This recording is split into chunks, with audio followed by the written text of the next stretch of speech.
All right, it's time for some Super Smash Bros. Melee. And this time, we're kicking things off with a roast battle. I'll be your referee, while Wyldstyle, Natalia Kowalski, Jenny Wakeman, and Trixie Tang roast each other into the blast zone. Let me guess. I'm surrounded by mall models, beauty queens, and a walking toaster with Wi-Fi. Great. This'll be easier than building a Lego set blindfolded. Wow, a punk rock poser, a teenage robot, and a glitter princess? I solve cybercrimes before breakfast. This should be fun. Oh, please. I'm a global defense weapon and still have more emotional range than all of you combined. Especially you, Trixie. I've seen holograms with more depth. You three act like you're smart, strong, or edgy. But honey, none of you could handle one day in my world, high school popularity. Consider this roast socially fatal. Okay then, let's light this roast battle up. Megamind? You mean Blue Gru with Wi-Fi problems? My guy got kicked out of the orphanage for being too dramatic and never recovered. Let's be honest. Bro looks like a Funko Pop of Dr. Manhattan with a recession budget. Big ol' head full of plans that always flop. You built a death ray, but can't build a normal personality. And he really thought Metro Man was his rival. Sir, Metro Man faked his own death just to ghost you. That's not a rivalry. That's an embarrassment. You got friend-zoned by your nemesis. Why did Megamind look like an evil Snapchat filter 24/7? That giant forehead is a whole landing pad for incoming L's. I bet if you shine a flashlight on it, it reflects your GPA. This man really said presentation, like he was hosting PowerPoint night at the evil convention. And don't get me started on Titan. Your idea of a new hero was a walking Reddit mod with laser eyes. Also, Megamind fell in love with Roxanne so fast, you'd think she was a Wi-Fi router with personality. Like, sir, you kidnapped her 400 times and then got nervous asking her out. Pick a lane. Evil genius or middle school boy. And his gadgets? Bro's out here with brain bots and giant holograms, but still can't build an alarm clock that works properly. Evil genius. You're one spilled soda away from a factory recall. Let's face it, the only reason we like Megamind is because he's funny while failing. He's the villain version of Wile E. Coyote, just with a SoundCloud voice and a Bluetooth headset. Let's talk about his name. Megamind? More like mega mistake. He's got the head of a supercomputer, but the plans of a confused TikToker. His outfits were straight up Hot Topic meets midlife crisis. That cape? Dramatic? That eyeliner? A cry for help. That collar? Looked like it doubled as a Wi-Fi signal booster. He invented a whole fake identity, Bernard, just to flirt. Sir, that's not villainy, that's catfishing. You out here sliding into DMs with a hologram and wondering why it ends in disaster. And his evil lair?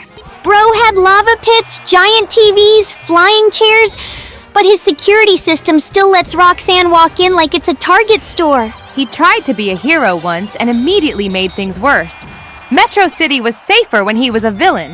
He's the type to defeat himself with his own Death Ray beta version. And you know that brain of his is 99% overthinking, 1% common sense. Like he'll build a black hole cannon but forget to check if it's plugged in.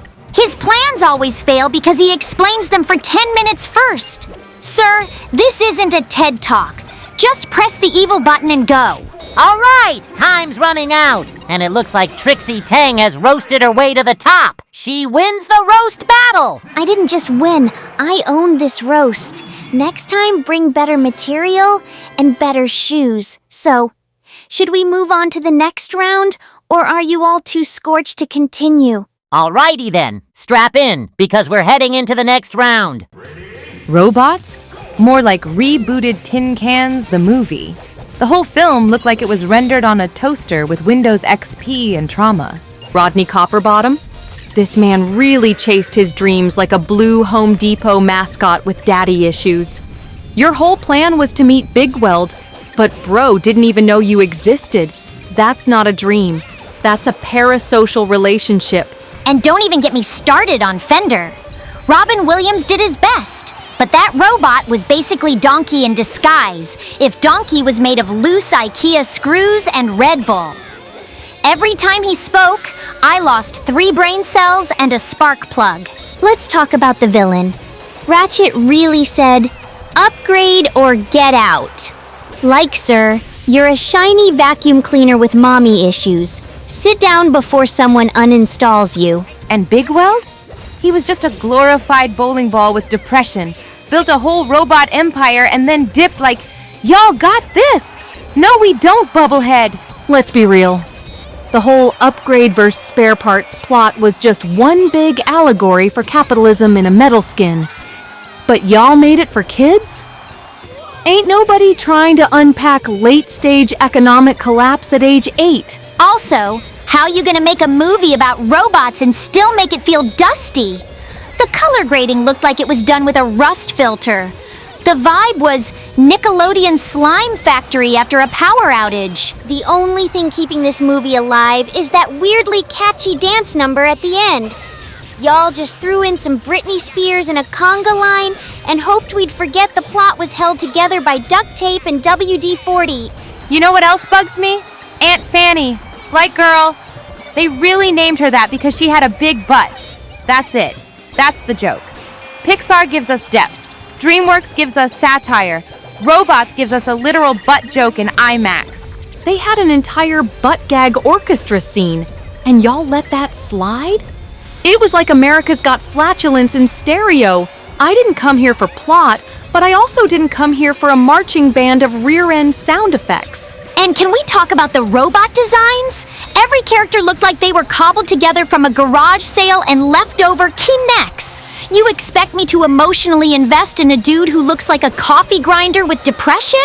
Also, why was every background character just a recolored version of the same 3 models? It's like they Troll plus Seed and Troll plus V'd their way through the entire city.